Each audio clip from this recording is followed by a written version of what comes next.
अयोध्या में माता सबरी के नाम पर रसोई घर भी प्रारंभ हो गया है।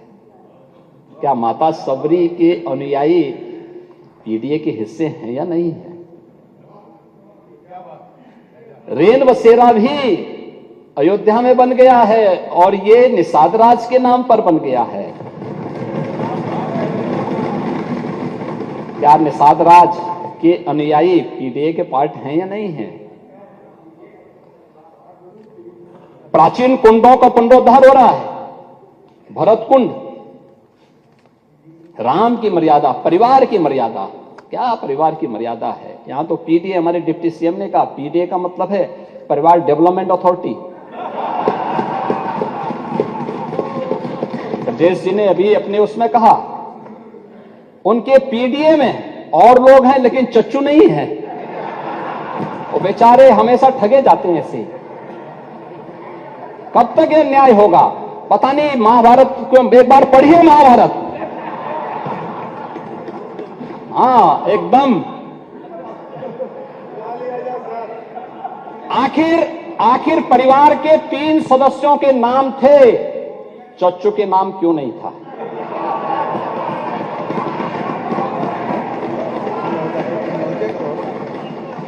अरे उनका भी नाम देते, वरिष्ठ नेता थे। बेचारा रगड़ते रगड़ते अपने को जो है पीडीए में है ही नहीं। इसीलिए कह रहे हैं ना कि उन्होंने चाचू को ही भुला गए, परिवार के, यानी इस प्रकार से उन्होंने विस्मृत कर दिया कि साइडलाइन में थे ही नहीं, कैमरे के फोकस में नहीं थे, अब रेड कारपेट पे नहीं चल पाए। इसीलिए हम कह रहे हैं ना कि चच्चू को ही भूल गए और बेचारे चच्चू देखते रह जा रहे हैं कि ठगे गए एक बार फिर। अब ये तो अगर प्रभु राम को ये लोग मानते तो चच्चू के साथ अन्याय नहीं करते। रामायण से सीखते, रामायण में सीखते, या फिर कम से कम महाभारत से ही सीख जाइए। और आप तो वैसे भी कभी कभी आपके बयान आते रहते हैं, लेकिन आप फिर भी बोलते हैं। आप आस्था के बारे में जरूर बोलते हैं। आप देखो अध्यक्ष महोदय, कैमरे में क्यों नहीं थे? कैमरे के फोकस से बाहर क्यों थे? साइडलाइन क्यों थे? उसको माननीय नेता प्रतिपक्ष, प्लीज आप जब बोल रहे थे कोई भी नहीं बोला ना, आपसे रिक्वेस्ट है, प्लीज प्लीज बीच में। दुर्योधन वह भी दे न सका, आशीष समाज की ले न सका। यहां तक कि उसने भी भगवान श्री कृष्ण को बंधक बनाने का कुत्सित प्रयास किया। उल्टे हरि को बांधने चला, जो था साध्य साधने चला।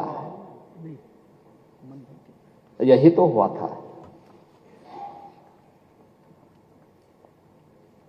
यही तो हुआ था अयोध्या के साथ, और यही हुआ काशी के साथ, और यही हुआ था मथुरा के साथ भी। हमने यही तो कहा। उस समय 5 गांव मांगे थे भाई। भगवान कृष्ण ने तो पहले कहा, जब वो समझौता कराने के लिए गए थे, महाभारत का युद्ध टालने के लिए गए थे, कि देना हो तो आधा दो, लेकिन इसमें भी यदि बाधा है तो दे दो केवल 5 ग्राम। लेकिन वो 5 गांव, लेकिन यहां तो इस समाज सैकड़ों वर्षों से यहां की आस्था केवल 3 के लिए बात कर रही है। 3 के लिए।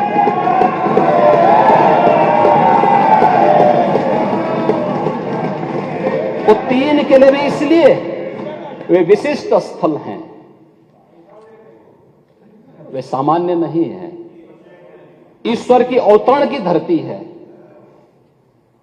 असामान्य नहीं है। वो असामान्य यानी उसको एक सामान्य स्तर पर नहीं मान सकते,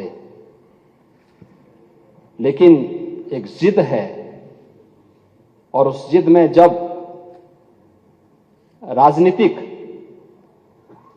उसमें तड़का पड़ने लगता है और वोट बैंक बनाने की राजनीति होने लगती है, तो वहीं से फिर विवाद की स्थिति खड़ी होने लगती है। यानी लोक आस्था, भारत के अंदर लोक आस्था का अपमान हो, बहुसंख्यक समाज गिड़गिड़ाए, ये पहली बार देखने को मिला। दुनिया देख रही है, स्वतंत्र भारत में काम पहली बार पहले होना चाहिए था, 1947 में प्रारंभ होना चाहिए था। और उस आस्था के लिए बार बार गुहार लगाता रहा। हमने तो केवल 3 जगह मांगी, अन्य जगहों के बारे में कोई मुद्दा नहीं था।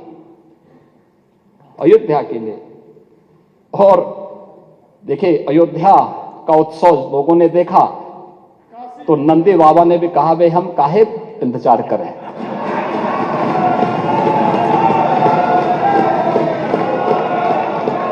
उन्होंने भी इंतजार किए बगैर रात्रि में बैरिकेड तोड़वा डाले।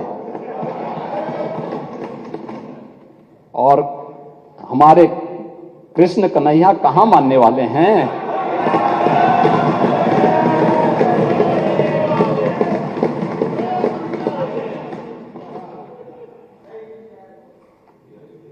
विदेशी आक्रांताओं ने केवल इस देश के अंदर धन दौलत ही नहीं लूटा था, इस देश की आस्था को भी रौंदने का काम किया था। दुर्भाग्य है, आजादी के बाद उन विदेशी आक्रांताओं को महिमामंडित करने के कुत्सित प्रयास हुए अपने वोट बैंक के लिए, अपने वोट बैंक के लिए। भारत का हर नागरिक, मुझे बहुत अच्छा लगा, मैंने एक दिन सुप्रीम कोर्ट की एक अधिवक्ता, संभवतः मैं उसका नाम जान नहीं पा रहा हूं, लेकिन कुछ संभवतः कोई सुबई खान है, उन्होंने उनका एक वक्तव्य मैं सुन रहा था और बहुत अच्छा वक्तव्य बना। उन्होंने कहा, देखिए हम सब सनातन धर्मावलंबी हैं, हाँ मेरा मजहब इस्लाम हो सकता है और मेरी उपासना विधि है, मेरा मजहब है, लेकिन जन्म से हम सनातनी भारतीय हैं।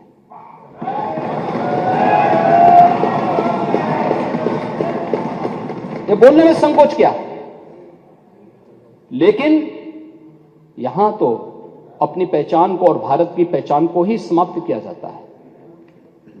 हम महिमामंडन कर रहे हैं उन्हीं आक्रांताओं का जो भारत की लोक आस्था पर प्रहार करते थे, जन विश्वास को रौंदने का काम करते थे।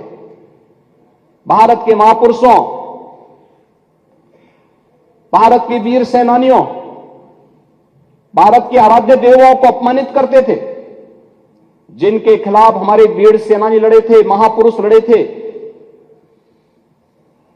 आज उन महापुरुषों को सम्मानित करने के बजाय हम उन आक्रांताओं को महिमामंडन करें, यह देश अब स्वीकार करने को तैयार नहीं है, कतई स्वीकार नहीं होगा। और तब भी दुर्योधन ने कहा था सुच्याग्रम नेव दास्यामी बिना युद्धेन केशव, यानी सुई की नोक के बराबर भी जमीन नहीं दूंगा मैं, एक कृष्ण युद्ध के बगैर नहीं दूंगा। तो महाभारत का युद्ध तो होना ही होना था। क्या हुआ, पूरा कौरव पक्ष से ही स्वाहा हो गया, समाप्त।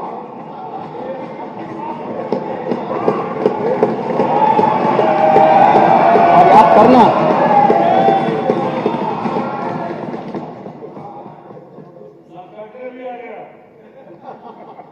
लाक्षागृह का तो अपना इतिहास है, लाक्षागृह का तो इतिहास है। पांडवों को संरक्षण देने वाला लाक्षागृह है। वहां के सारे प्रमाण इस बात को प्रदर्शित करते हैं और न्यायालय के इस फैसले का सम्मान होना चाहिए। महोदय, आज सदियों की प्रतीक्षा अयोध्या में दूर हुई। आज अयोध्या में इंटरनेशनल एयरपोर्ट है। 14 से 15 फ्लाइट अयोध्या से देश के अंदर अलग अलग स्थानों पर जा रही है। ये अयोध्या में प्रारंभ हुआ है।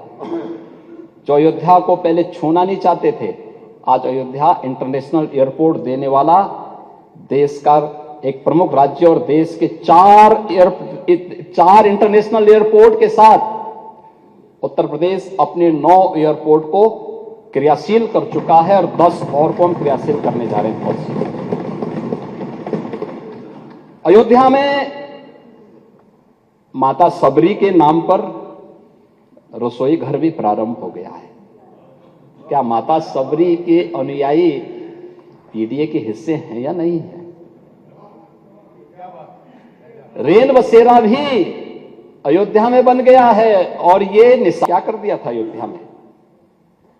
उन्होंने अयोध्या को किस रूप में बना दिया था। अयोध्या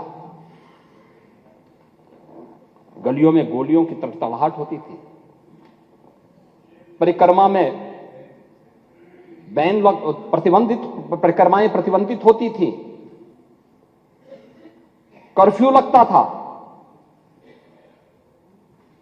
अयोध्या आने के लिए देश के अंदर राम नामी गमछा अगर किसी ने ओढ़ा हुआ है उसको गिरफ्तार करके बंद कर दिया जाता था।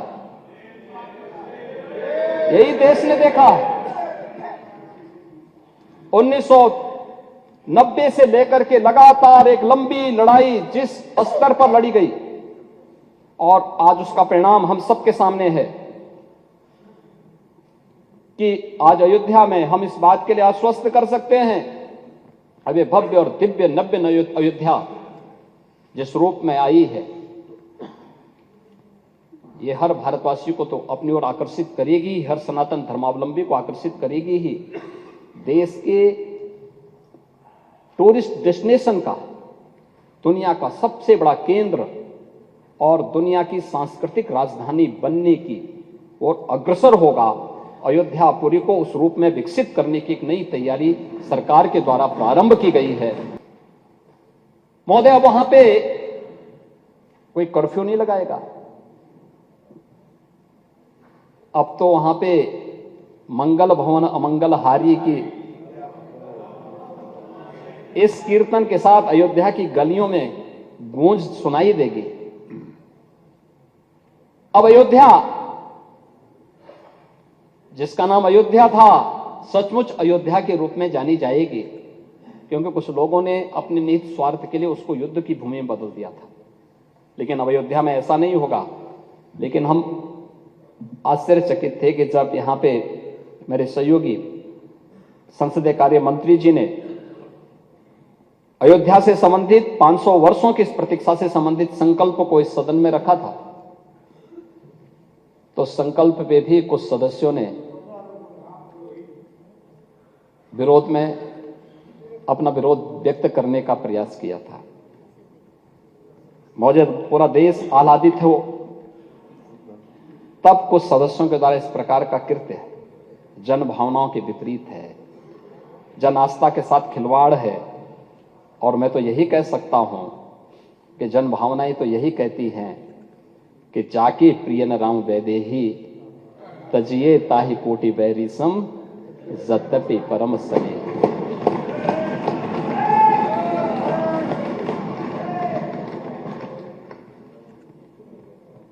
तब कर्फ्यू का सन्नाटा था, आज अयोध्या मंगल भवन अमंगलहारी की ध्वनि से गुंजायमान हो रही है। तब की सरकार ने अयोध्या की उपेक्षा की थी और आज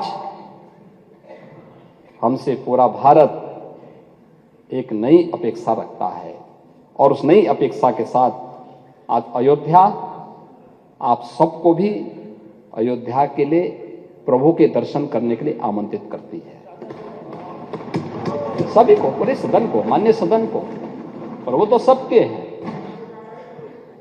वो तो भक्त वत्सल हैं, सबके हैं। और हम सबको वहां जाना चाहिए अयोध्या में, क्योंकि तो भारत आ रहा है, वहां पे पूरा देश आ रहा है, पूरी दुनिया आना चाहती है अयोध्या। महोदय, महामहिम राज्यपाल जी ने अपने अभिभाषण की शुरुआत ही यहां से की, लेकिन हमारे नेता प्रतिपक्ष ने एक भी शब्द उस पर नहीं बोले, एक भी शब्द नहीं बोले। आज भी उनको वोट की चिंता है, यानी राज्य की चिंता नहीं है, वोट की चिंता है। गौरव की चिंता नहीं थे प्रदेश और देश की, लेकिन वोट की चिंता जरूर है। और ये वोट बैंक की चिंता तो बड़ी खतरनाक व्यथा है ये। और उस व्यथा को जो महर्षि वेदव्यास ने व्यक्त की थी, उसी व्यथा की ओर मैं ध्यान आकर्षित कर रहा था। यानी वोट बैंक के लिए हम किस स्तर पर जाकर के राष्ट्रीय मुद्दों पर जन लोक आस्था के मुद्दे पर, जन विश्वास के मुद्दे पर कैसे खिलवाड़ कर रहे हैं। अभिभाषण की शुरुआत में राज्यपाल जी के द्वारा व्यक्त किए गए शब्दों का भी हम समर्थन नहीं कर पाए, क्योंकि वह तो पार्टी लाइन से ऊपर के शब्द थे। उसके प्रति तो पूरे सदन को संवेद स्तर से उसका समर्थन करना चाहिए था, लेकिन वह नहीं हो पाया। महोदय, अभिभाषण में उसका भी उल्लेख महामहिम राज्यपाल जी ने किया है। महोदय, वर्तमान में जो डबल इंजन की सरकार कार्य कर रही है, स्वाभाविक रूप से स्पीड भी डबल होगी और परिणाम भी उसके डबल से अधिक देखने को मिल रहे हैं। और खास तौर पर हम लोगों ने इस चीज को देखा है कि आज जब हम अमृत काल में उसके परिणामों को देख रहे हैं तो वो सब हमको अभिभूत करते हैं। प्रधानमंत्री मोदी जी ने आजादी के अमृत महोत्सव के मुख्य समारोह को संबोधित करते हुए देशवासियों से पंच प्रण के संकल्प के साथ आगे बढ़ने की बात की। इन पंच प्रण को किस रूप में हम लोग जमीनी धरातल पर उतारने का काम कर रहे हैं। आज चाहे वह डिजिटल इंडिया के माध्यम से सुशासन के लक्ष्यों को प्राप्त करने की दिशा में जो प्रयास प्रारंभ किए गए हैं, उसे प्राप्त करने के लिए जो सुधार, टेक्नोलॉजी का उपयोग, शासन की कार्य पद्धति में ट्रांसपेरेंसी और जो सरकार के स्तर पर डायलॉग प्रारंभ किया गया है, इसमें हमने प्रदेश में मुख्यमंत्री कमांड सेंटर और सीएम डैशबोर्ड की स्थापना के माध्यम से प्रदेश की हर एक जनपद को होने वाले हर कार्य की, हर गतिविधि की एक सतत निगरानी करने के लिए, उसकी मॉनिटरिंग के लिए हम लोगों ने इस कार्य को प्रारंभ किया है। और उसी का परिणाम है कि संपूर्ण समाधान दिवस, थाना दिवस, सीएम हेल्पलाइन और आईजीआरएस पोर्टल के जो हमारे प्लेटफॉर्म्स हैं, 4,77,90,000 से अधिक मामले इसमें दर्ज होते हैं और इसमें मेरिट के आधार पर 4,74,00,000 यानी 75 लाख से अधिक मामलों का मेरिट के आधार पर निस्तारण का कार्य भी संपन्न हुआ है। महोदय, उत्तर प्रदेश के सुशासन के लक्ष्यों को प्राप्त करने में प्रदेश की कानून व्यवस्था ने बड़ी भूमिका का निर्वहन किया। इसके लिए प्रदेश को, शासन को पूरे प्रदेश के अंदर सुरक्षा का एक बेहतर वातावरण बनाना पड़ा। जीरो टॉलरेंस की नीति अपनानी पड़ी। हमारी जीरो टॉलरेंस की नीति से बहुत सारे लोगों को थोड़ा बुरा लगता है, क्योंकि जिन लोगों की आदतें खराब थी तो उन लोगों को कानून के रास्ते पर लाने में थोड़ा कठिनाई तो हुई होगी, तो उनकी चिड़चिड़ाहट कभी देखने को मिलती है। लेकिन इसके लिए हमने पुलिस में भी रिफॉर्म किए, भर्ती की प्रक्रिया को आगे बढ़ाया, उनकी ट्रेनिंग को अपग्रेड किया। 7 पुलिस कमिश्नरेट लखनऊ, गौतम बुद्ध नगर, कानपुर, वाराणसी, आगरा, गाजियाबाद और प्रयागराज में इस व्यवस्था को लागू किया। 75 जनपदों में साइबर सेल के थाने स्थापित करने की कार्रवाई को अंतिम रूप दिया।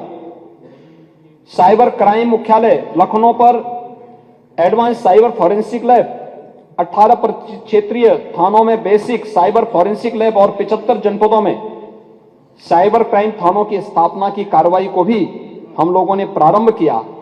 और उत्तर प्रदेश फॉरेंसिक इंस्टीट्यूट की स्थापना भी लखनऊ में की है, जिसमें सत्र भी प्रारंभ हो चुका है। उनका फर्स्ट सेशन इसी वर्ष प्रारंभ हुआ है। 1,55,600 से अधिक पुलिस कार्मिकों की भर्ती संपन्न की है, जिनमें से 22,670 केवल महिला कार्मिक है। जब मैं इस सदन में मिला पहले दिन, जिस दिन दलीय नेताओं की बैठक थी, तो हर सदस्य के चेहरे पर एक आत्मसंतोष का भाव था।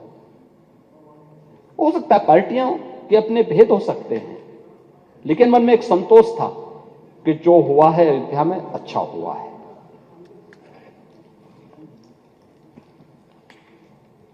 और हर व्यक्ति के मन में एक भाव था कि नहीं, अयोध्या हम सबको चलना चाहिए।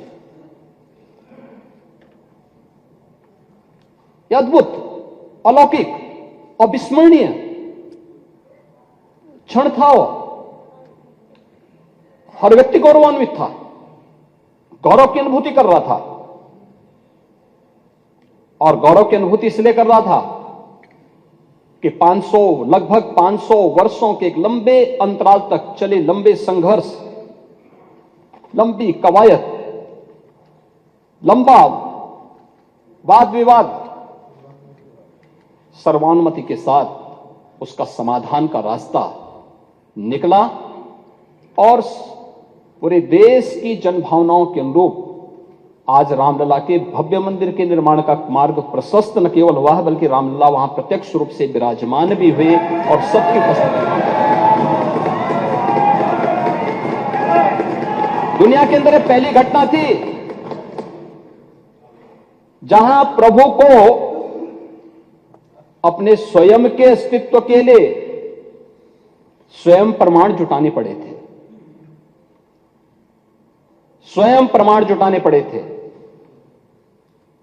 लेकिन राम की मर्यादा हमें धैर्य की प्रेरणा देती है। उस धैर्य के साथ जो 500 वर्षों के एक लंबे अंतराल को सनातन हिंदू धर्मावलंबियों ने व्यतीत किया,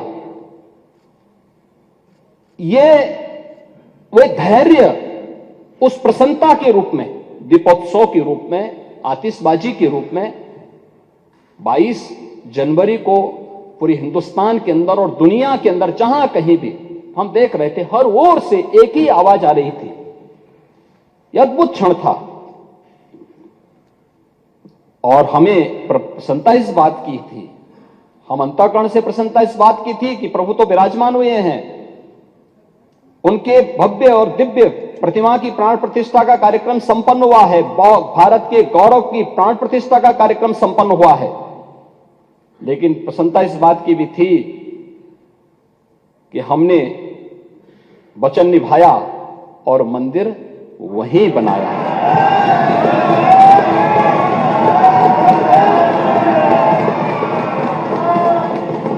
जो कहा सो किया, जो संकल्प लिया उसकी सिद्धि भी हुई। केवल बोलते नहीं हैं, करते भी हैं। और आज नव्य, भव्य और दिव्य अयोध्या को देख करके भी हर व्यक्ति अभिभूत है।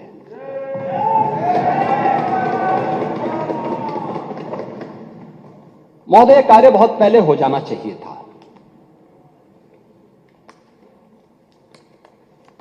हम मानते हैं मंदिर का विवाद न्यायालय में था,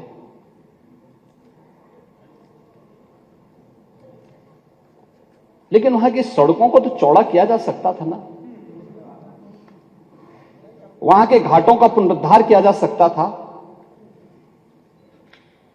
अयोध्या वासियों को बिजली की आपूर्ति की जा सकती थी, वहां स्वच्छता की व्यवस्था की जा सकती थी, वहां स्वास्थ्य की बेहतर सुविधाएं दी जा सकती थी, वहां एयरपोर्ट बनाया जा सकता था। विकास के इन कार्यों को किस मंशा के साथ रोका गया था? कौन सी मंशा थी कि अयोध्या का विकास ही अवरुद्ध कर दो, काशी का विकास ही अवरुद्ध कर दो, मथुरा वृंदावन के विकास को ही अवरुद्ध कर दो? महोदय, ये तो मुद्दा नियत का है।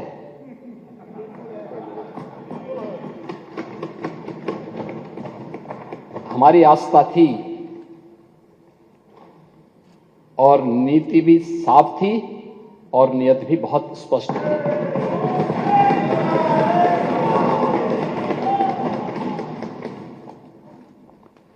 हमने बिना रुके, बिना डिगे, बिना झुके हम लोग अयोध्या भी गए, प्रदेश के हर जनपद में गए। अगर मैं अयोध्या और काशी गया हूं तो नोएडा और बिजनौर भी गया हूं। अयोध्या को इसलिए अभिषिक्त कर दिया गया था कि वोट बैंक कट जाएगा, और नोएडा और बिजनौर इसलिए लोग नहीं जाते थे कि वहां से जाने पे कुर्सी से उतर जाएंगे। हमने कहा इन चारों जगह तो जरूर जाएंगे,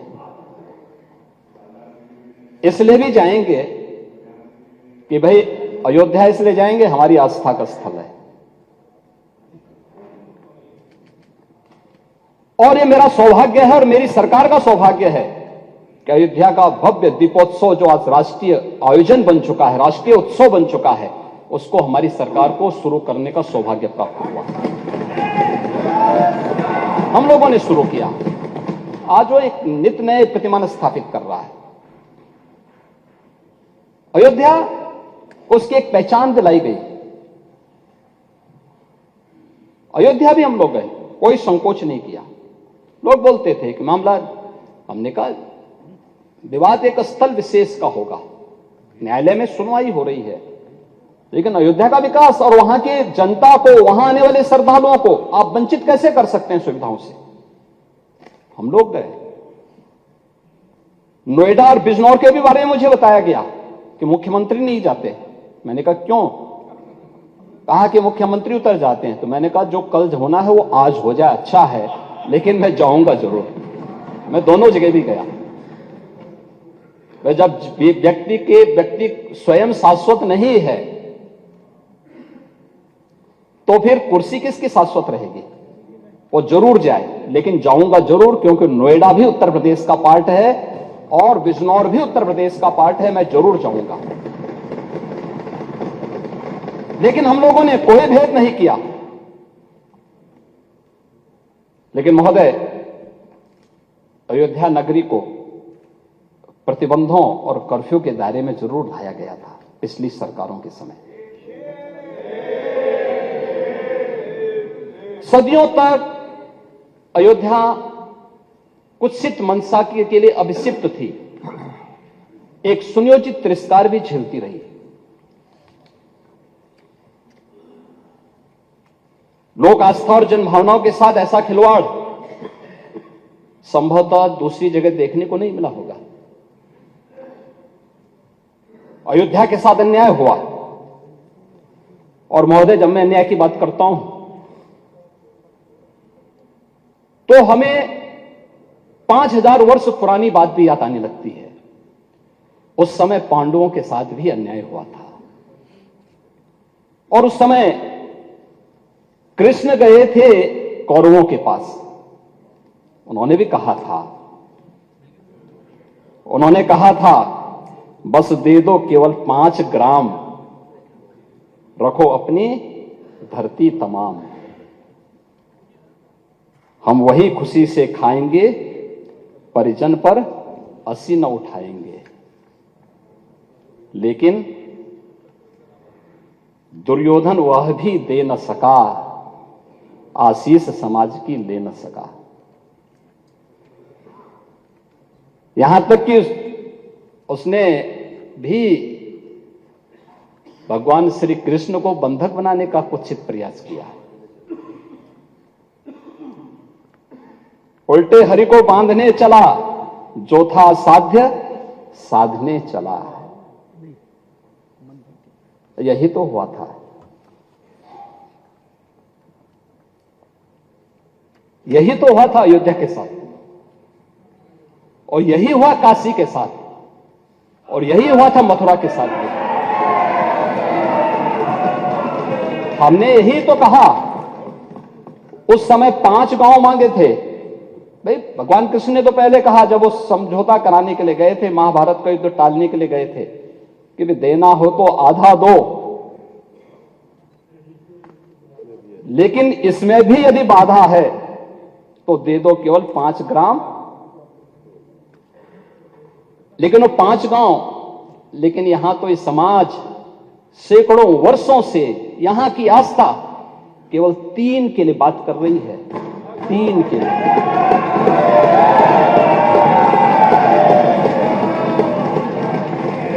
तीन किले भी इसलिए वे विशिष्ट स्थल हैं, वे सामान्य नहीं हैं। ईश्वर की अवतरण की धरती है, असामान्य नहीं है। वो असामान्य यानी उसको एक सामान्य स्तर पर नहीं मान सकते, लेकिन एक जिद है, और उस जिद में जब राजनीतिक उसमें तड़का पड़ने लगता है और वोट बैंक बनाने की राजनीति होने लगती है, तो वहीं से फिर विवाद की स्थिति खड़ी होने लगती है। यानी लोक आस्था, भारत के अंदर लोक आस्था का अपमान हो, बहुसंख्यक समाज गिड़गिड़ाए, ये पहली बार देखने को मिला। दुनिया देख रही है, स्वतंत्र भारत में काम पहली बार पहले होना चाहिए था, 1947 में प्रारंभ होना चाहिए था। और उस आस्था के लिए बार बार गुहार लगाता रहा। हमने तो केवल 3 जगह मांगी, अन्य जगहों के बारे में कोई मुद्दा नहीं था। अयोध्या के लिए, और देखिए अयोध्या का उत्सव लोगों ने देखा तो नंदी बाबा ने भी कहा, भाई हम काहे इंतजार करें,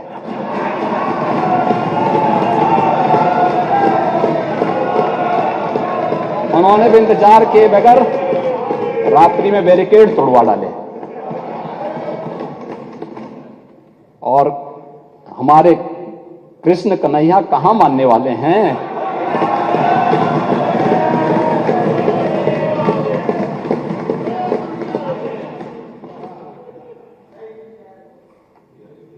विदेशी आक्रांताओं ने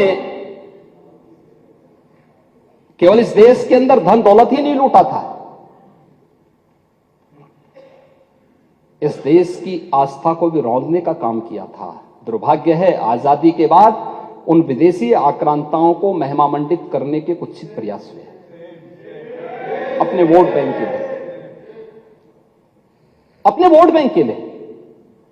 भारत का हर नागरिक, मुझे बहुत अच्छा लगा, मैंने एक दिन सुप्रीम कोर्ट की एक अधिवक्ता, संभवतः मैं उसका नाम जान नहीं पा रहा हूं, लेकिन कुछ संभवतः कोई सूबई खान है, उन्होंने उनका एक वक्तव्य मैं सुन रहा था और बहुत अच्छा वक्तव्य उन्होंने कहा, देखिए हम सब सनातन धर्मावलंबी हैं, हाँ मेरा मजहब इस्लाम हो सकता है, वो मेरी उपासना विधि है, मेरा मजहब है, लेकिन जन्म से हम सनातनी भारतीय हैं।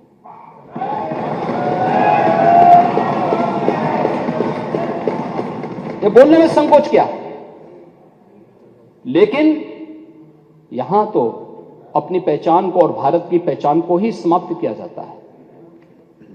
हम महिमामंडन कर रहे हैं उन्हीं आक्रांताओं का जो भारत की लोक आस्था पर प्रहार करते थे, जन विश्वास को रौंदने का काम करते थे। भारत के महापुरुषों,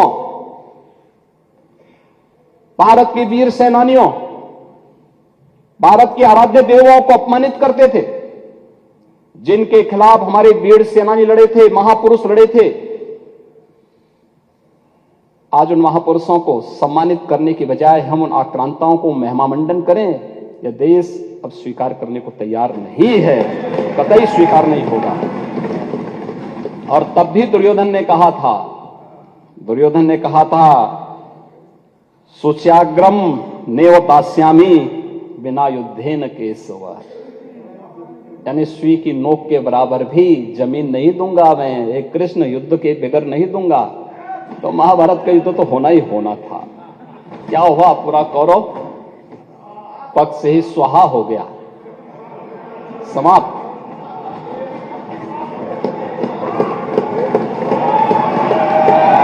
और याद करना,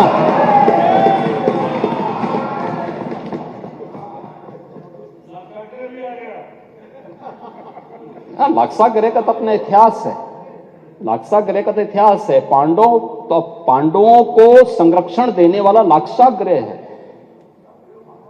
वहां के सारे प्रमाण इस बात को प्रदर्शित करते हैं और न्यायालय के इस फैसले का सम्मान होना चाहिए। महोदय, आज सदियों की प्रतीक्षा अयोध्या में दूर हुई।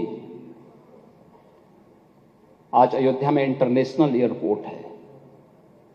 14 से 15 फ्लाइट अयोध्या से देश के अंदर अलग अलग स्थानों पर जा रही है। ये अयोध्या में प्रारंभ हुआ है। जो अयोध्या को पहले छूना नहीं चाहते थे, आज अयोध्या इंटरनेशनल एयरपोर्ट देने वाला देश का एक प्रमुख राज्य और देश के 4 इंटरनेशनल एयरपोर्ट के साथ उत्तर प्रदेश अपने 9 एयरपोर्ट को क्रियाशील कर चुका है और 10 और को हम क्रियाशील करने जा रहे हैं बहुत शीघ्र। अयोध्या में माता सबरी के नाम पर रसोई घर भी प्रारंभ हो गया है। क्या माता सबरी के अनुयायी पीडीए के हिस्से हैं या नहीं है? रेन बसेरा भी अयोध्या में बन गया है और ये निषाद राज के नाम पर बन गया है। क्या निषाद राज के अनुयायी पीडीए के पार्ट हैं या नहीं हैं? प्राचीन कुंडों का पुनरुद्धार हो रहा है। भरत कुंड, राम की मर्यादा, परिवार की मर्यादा, क्या परिवार की मर्यादा है? यहां तो पीडीए, हमारे डिप्टी सीएम ने कहा पीडीए का मतलब है परिवार डेवलपमेंट अथॉरिटी। ब्रजेश जी ने अभी अपने उसमें कहा उनके पीडीए में और लोग हैं लेकिन चच्चू नहीं है। वो बेचारे हमेशा ठगे जाते हैं ऐसे। कब तक ये न्याय होगा पता नहीं। महाभारत को एक बार पढ़िए, महाभारत। हाँ, एकदम।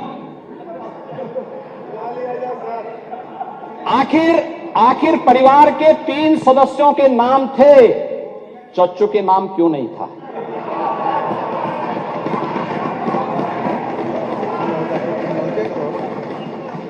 अरे उनका भी नाम देते, वरिष्ठ नेता थे। बेचारा रगड़ते रगड़ते अपने को जो है पीडीए में है ही नहीं। इसीलिए कह रहे हैं ना कि उन्होंने चाचू को ही भुला गए, परिवार के, यानी इस प्रकार से उन्होंने विस्मृत कर दिया। साइडलाइन में थे ही नहीं, कैमरे के फोकस में नहीं थे, अब रेड कारपेट पे नहीं चल पाए। इसीलिए हम कह रहे हैं ना कि चच्चू को ही भूल गए और बेचारे चच्चू देखते रह जा रहे हैं कि ठगे गए एक बार फिर। अब ये तो अगर प्रभु राम को ये लोग मानते तो चच्चू के साथ अन्याय नहीं करते। रामायण से सीखते, रामायण में सीखते, या फिर कम से कम महाभारत से ही सीख जाइए। और आप तो वैसे भी कभी कभी आपके बयान आते रहते हैं, लेकिन आप फिर भी बोलते हैं। आप आस्था के बारे में जरूर बोलते हैं।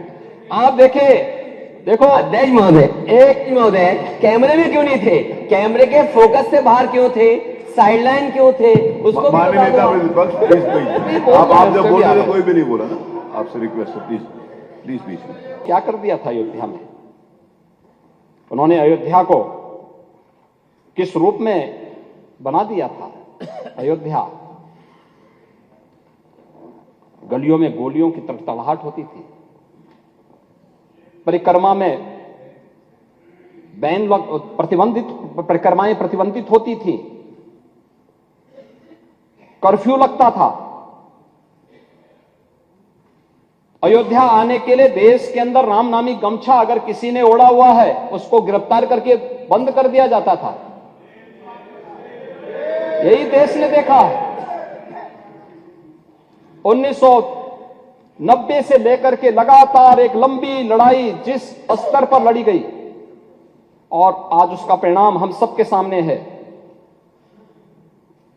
कि आज अयोध्या में हम इस बात के लिए आश्वस्त कर सकते हैं, अब ये भव्य और दिव्य नव्य अयोध्या जिस रूप में आई है, ये हर भारतवासी को तो अपनी ओर आकर्षित करेगी, हर सनातन धर्मावलंबी को आकर्षित करेगी ही।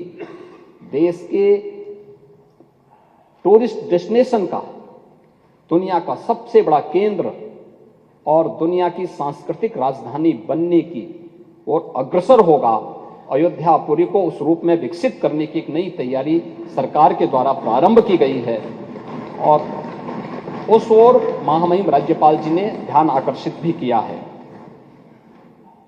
हम इस बात के लिए कह सकते हैं अब अयोध्या में कोई परिक्रमा में प्रतिबंध नहीं लगा सकता, क्योंकि पंचकोसी, 14 कोसी और 84 कोसी परिक्रमा को हम बहुत भव्य स्वरूप देने जा रहे हैं।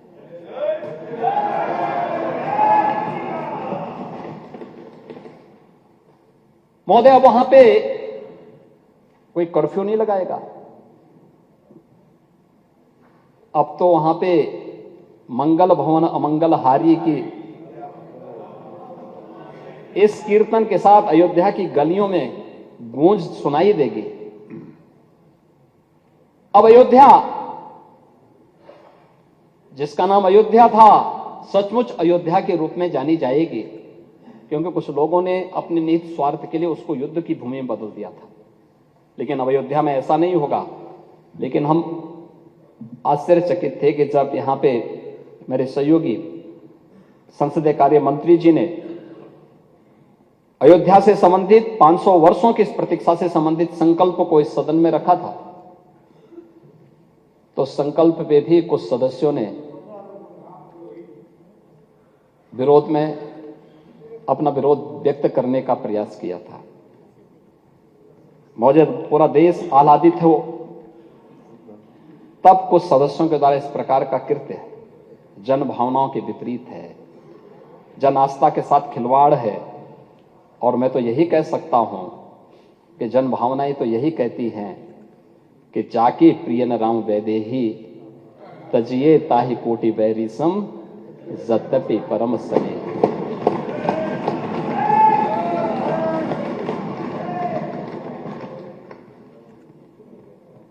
तब कर्फ्यू का सन्नाटा था, आज अयोध्या मंगल भवन अमंगल हारी की ध्वनि से गुंजायमान हो रही है।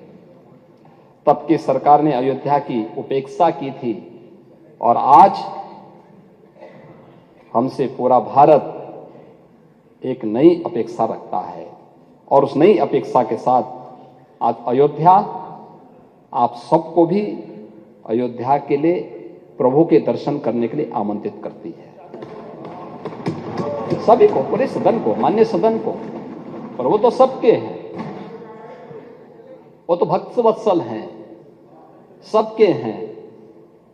और हम सबको वहां जाना चाहिए अयोध्या में, क्योंकि तो भारत आ रहा है, वहां पे पूरा देश आ रहा है, पूरी दुनिया आना चाहती है अयोध्या। महोदय, महामहिम राज्यपाल जी ने अपने अभिभाषण की शुरुआत ही यहां से की, लेकिन हमारे नेता प्रतिपक्ष ने एक भी शब्द उस पर नहीं बोले, एक भी शब्द नहीं बोले। आज भी उनको वोट की चिंता है, यानी राज्य की चिंता नहीं है, वोट की चिंता है। गौरव की चिंता नहीं थे प्रदेश और देश की, लेकिन वोट की चिंता जरूर है। और ये वोट बैंक की चिंता बड़ी खतरनाक व्यथा है ये। और उस व्यथा को जो महर्षि वेदव्यास ने व्यक्त की थी, उसी व्यथा की ओर मैं ध्यान आकर्षित कर रहा था। यानी वोट बैंक के लिए हम किस स्तर पर जाकर के राष्ट्रीय मुद्दों पर, जन लोक आस्था के मुद्दे पर, जन विश्वास के मुद्दे पर कैसे खिलवाड़ कर रहे हैं। अभिभाषण की शुरुआत में राज्यपाल जी के द्वारा व्यक्त किए गए शब्दों का भी हम समर्थन नहीं कर पाए, क्योंकि वह तो पार्टी लाइन से ऊपर के शब्द थे। उसके प्रति तो पूरे सदन को संवेद स्तर से उसका समर्थन करना चाहिए था, लेकिन वह नहीं हो पाया। महोदय, महामहिम राज्यपाल जी ने माघ मेले की भी चर्चा की और अभिभाषण में बात कही कि माघ मेला को हम 2025 के प्रयागराज महाकुंभ के पूर्व के रिहर्सल के रूप में देख करके उसके अनुसार रणनीति भी बना रहे हैं और सरकार सचमुच उसके अनुरूप कार्य योजना को लेकर के आगे बढ़ी है। हमारे सामने उदाहरण है। ये हमारा सौभाग्य है, 2019 के प्रयागराज कुंभ को आयोजित करने का सौभाग्य हमारी सरकार को प्राप्त हुआ था। और 15 जनवरी से 4 मार्च 2019 तक प्रयागराज में जो कुंभ आयोजित हुआ, पहली बार 24 करोड़ से अधिक श्रद्धालुओं ने प्रयागराज कुंभ में आकर के एक नया कीर्तिमान स्थापित किया। सुरक्षा, स्वच्छता और सुव्यवस्था का क्या मॉडल हो सकता है, ये प्रयागराज कुंभ में देखने को मिला था। प्रयागराज कुंभ दुनिया के 100 से अधिक देशों के एम्बेसडर्स वहां आए थे, हाई कमिश्नर्स वहां आए थे। इतने बड़े जमावड़े को देख करके, इतने बड़े श्रद्धालुओं के समूह को देख करके अभिभूत थे। तमाम देशों के राष्ट्राध्यक्ष आए थे। आदरणीय प्रधानमंत्री जी के मार्गदर्शन में जो वहां व्यवस्था बनाई गई थी, सबने उसकी सराहना की। और मौनी अमावस्या के दिन 5 करोड़ श्रद्धालुओं ने प्रयागराज में संगम तट पर स्नान किया था। पहली बार आजादी के बाद प्रयागराज में अक्षय वट का दर्शन श्रद्धालुओं के लिए खोला गया। सरस्वती कूप के दर्शन श्रद्धालुओं ने किए। ये प्रयागराज के अंदर ये दृश्य भी हर व्यक्ति देख करके अभिभूत था। और हमारी सरकार ने अभी से व्यवस्था प्रारंभ की है कि हम लोग 2025 के कुंभ को भव्य और दिव्य रूप में स्वच्छता, सुरक्षा और सुव्यवस्था के उसी मॉडल के रूप में आगे लेकर के जाएंगे जो 2019 में दिया गया था, उसी मॉडल को। क्योंकि हमारा मानना है, अब अयोध्या में 19 के पहले जब प्रयागराज कुंभ, 19 में जब प्रयागराज कुंभ था, तब काशी में काशी विश्वनाथ धाम इस रूप में नहीं था। मां बिंदुवासिनी का धाम इस रूप में नहीं था। चित्रकूट इस रूप में नहीं था। अयोध्या धाम इस रूप में नहीं था। नैमिषारण्य इस रूप में नहीं था। और ये डबल इंजन सरकार का सौभाग्य है कि आज एक नई काशी के दर्शन हम काशी विश्वनाथ धाम के माध्यम से करते हैं। अब काशी, कितने लोग काशी में आ गए, बड़ी संख्या में। मैं वो भी आंकड़े आपको दूंगा कि कितना लाभ यूपी को हो रहा है। इसलिए हम लोगों का अनुमान है कि 2025 के प्रयागराज कुंभ में 19 के कुंभ की तुलना में उसके 1.5 से 2 गुना श्रद्धालु प्रयागराज में आएगा। उसके अनुसार उस प्रकार की अवस्थापना सुविधा, उस प्रकार का उसका विस्तार और ये सभी सुविधाएं हम लोग वहां पर उपलब्ध करवाएंगे।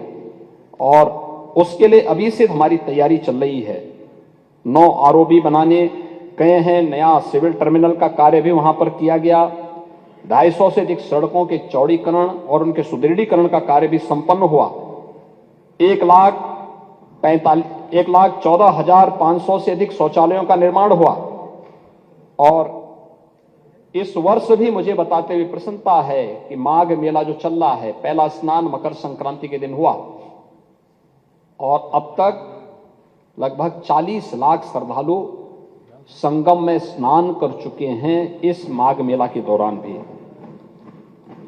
महोदय, आज भारत जिस सांस्कृतिक पुनर्जागरण के एक नए दौर में प्रवेश किया है, इसमें अयोध्या का दीपोत्सव भी, ब्रज का रंगोत्सव भी, काशी की देव दीपावली भी पूरे देश के अंदर अपनी पहचान बना रही है।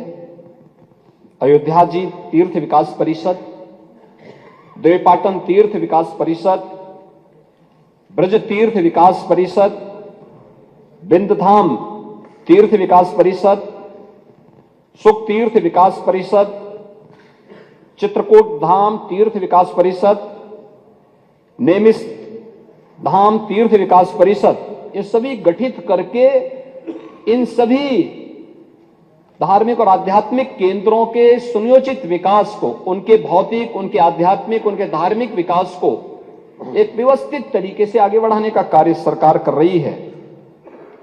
काशी विश्वनाथ धाम कॉरिडोर का निर्माण कार्य पूरा हो चुका है। मां अन्नपूर्णा की प्रतिमा 100 वर्ष के बाद फिर से काशी विश्वनाथ धाम में वहां पर पुनर्स्थापित हो चुकी है।